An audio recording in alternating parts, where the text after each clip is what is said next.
Hello everyone, my name's Nicola. You can call me Nikki. I'm a little sick right now, so I'm sorry if my voice isn't the best, but I'll try to get through this. So today we're going to be talking about Watson and psychology. So who is John B. Watson? Watson is known as the founder of behaviorism, although he was not the first in the field to examine behavior. Others like Pavlov technically beat him to it. So what is behaviorism then?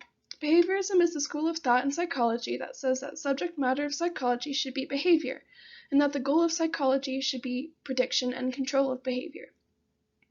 Watson first earned his PhD from the University of Chicago and later worked at Johns Hopkins University before becoming disgraced from the field due to an affair. However, in 1913 he released Psychology as the Behaviorists Views It, which outlined behaviorism as a necessary study and proposed that it replace the primary goals of psychology.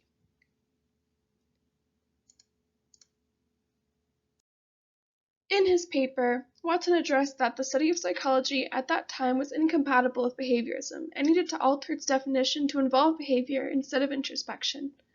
Since psychology was mainly concerned with introspection then, it excluded any non-human animals from valid scientific studies since they couldn't be proven to be conscious. And if any scientist were to acknowledge the independent value of behaviorism, they would then be forced to try and attribute human consciousness to non-human animals.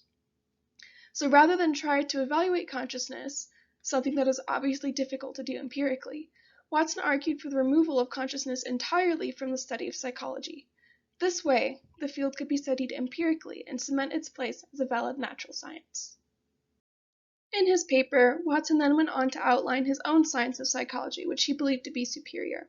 He started by suggesting that the words consciousness, mental states, mind, introspection, imagery, etc. should be removed entirely from scientific discussion. Instead, he wanted to focus on things like stimuli and response, habit formation, habit integrations, etc. He also emphasized the idea that all organisms, animal and human alike, adjust themselves to their environment through both habit and heredity.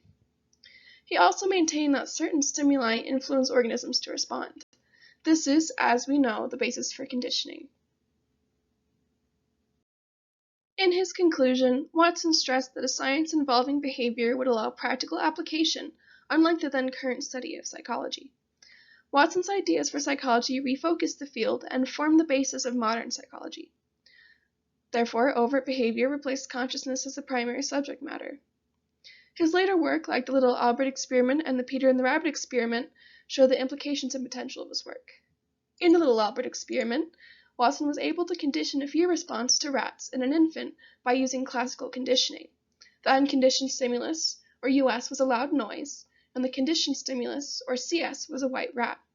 Eventually, the infant generalized this fear to anything white and or fluffy. Conversely, in the Peter and the Rabbit experiment, Watson worked with a little boy who was afraid of small animals, and by pairing small animals with a pleasant stimuli, he was able to extinguish the fear response. This is the basis for behavior therapy, which is an incredibly effective therapy that is widely used to this day. And there you have it, folks. That is John B. Watson and his views on psychology. I hope you enjoyed this picture of little Albert being freaked out, and I hope you all have a great day. Goodbye.